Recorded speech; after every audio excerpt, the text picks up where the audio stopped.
ಇಡೀ ರಾಜ್ಯದಾದ್ಯಂತ gas trouble ಎದುರಾಗಿದೆ. ಇಷ್ಟು ದಿನಗಳ ಕಾಲ ಕಮರ್ಷಿಯಲ್ ಗ್ಯಾಸ್ ಆಯ್ತು, ಈಗ ಆಟೋ ಗ್ಯಾಸ್ ಸಿಗದೆ ಆಟೋ ಚಾಲಕರ ಪರದಾಟ. ಬೆಂಗಳೂರು ಆಯ್ತು, ಧಾರವಾಡ ಆಯ್ತು, ಈಗ ಬೆಳಗಾವಿಯಲ್ಲೂ ಕೂಡ ಆಟೋ ಚಾಲಕರ ಪರದಾಟ. ಬೆಳಗಾವಿಯಲ್ಲೂ ಕೂಡ ಸಿಗ್ತಾ ಇಲ್ಲ ಆಟೋ ಗ್ಯಾಸ್.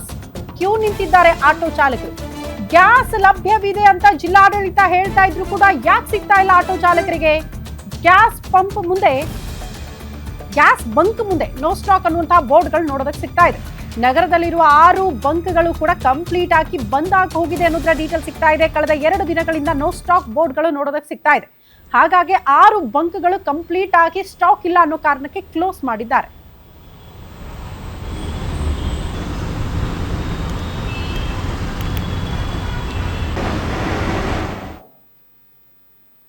ಈ ಬಗ್ಗೆ ಮತ್ತಷ್ಟು ಡೀಟೇಲ್ಸ್ ಅನ್ನ ಕೊಡೋದಕ್ಕೆ ನಮ್ಮ ಪ್ರತಿನಿಧಿ ರಾಜೇಶ್ ಹುಗಾರ್ ನೇರ ಸಂಪರ್ಕದಲ್ಲಿ ಜಾಯಿನ್ ಆಗ್ತಿದ್ದಾರೆ. ರಾಜೇಶ್, ಬೆಳಗಾವಿಯಲ್ಲೂ ಕೂಡ ಆಟೋ ಚಾಲಕರ ಪರದಾಟ.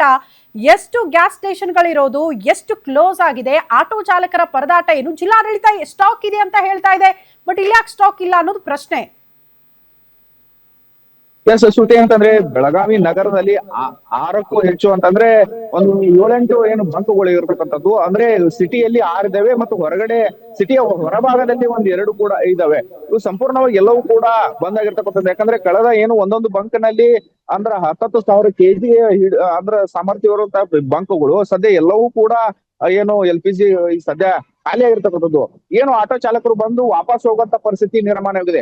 ಒಂದು ಕಡೆ ಜಿಲ್ಲಾಡಳಿತ ಹೇಳ್ತಾ ಇರೋದಂತದ್ದು ಯಾವುದೇ ರೀತಿ LPG ಏನಂತಂದ್ರೆ ಆಟೋಗಳಿಗೆ ಇರೋಂತ LPG ಸಂಪೂರ್ಣವಾಗಿ ಎಲ್ಲಿ ಏನು ಬಂದ್ ಆಗಿಲ್ಲ, ಎಲ್ಲವೂ ಕೂಡ ಸರಾಗವಾಗಿ ಆಮೇಲೆ ಈ ಬಂಕ್ಗಳಿಗೆ ಸರಾಗವಾಗಿ LPG ಸಪ್ಲೈ ಆಗ್ತದೆ ಅನ್ನೋ ಮಾತನ್ನ ಹೇಳ್ತಾರೆ. ಆಮೇಲೆ ಬಂಕ್ ಮಾಲೀಕರ ಜೊತೆ ಸಭೆಯನ್ನು ಕೂಡ ನಡೆಸ್ತಾರೆ. ಅವ್ರ ಕಡೆಯಿಂದ ಒಂದು ಲೆಟರ್ ಕೂಡ ಬರ್ಸ್ಕೊಂಡು ಅಂದ್ರೆ ಯಾವುದೇ ರೀತಿ ಸಮಸ್ಯೆ ಇಲ್ಲ ಅಂತ ಹೇಳಿ ಅವರ ಹತ್ರ ಲೆಟರ್ ನ ಬರ್ಸ್ಕೊಂಡಿರ್ತಕ್ಕಂಥ. ಆದ್ರೆ ವಾಸ್ತವ ಸ್ಥಿತಿಯಲ್ಲಿ ನೋ ಸ್ಟಾಕ್ ಬೋರ್ಡ್ ಆಗಿರ್ತಕ್ಕಂಥದ್ದು. ಹೀಗಾಗಿ ಆಟೋ ಚಾಲಕರಿಗೂ ಒಂದು ರೀತಿಯಲ್ಲಿ ಆಕ್ರೋಶನ ಹೊರ ಹಾಕ್ತಾ ಇದ್ದಾರೆ. ಯಾಕಂದ್ರೆ ಜಿಲ್ಲಾಡಳಿತ ನೋಡ್ತಾ ಇದ್ರೆ ಇದೆ ಅಂತ ಹೇಳ್ತಾ ಇರ್ತಕ್ಕಂಥದ್ದು. ಆದ್ರೆ ಬಂಕ್ಗಳ ಹತ್ರ ಬಂದ್ರೆ ಯಾವುದೇ ರೀತಿ ಏನು LPG ಸಿಗ್ತಾ ಇಲ್ಲ. ಹೀಗಾಗಿ ಆಟೋ ಚಾಲಕರು ನಮ್ ಜೀವನ ನಡೀತಾ ಇದೆ ಇದರಿಂದ.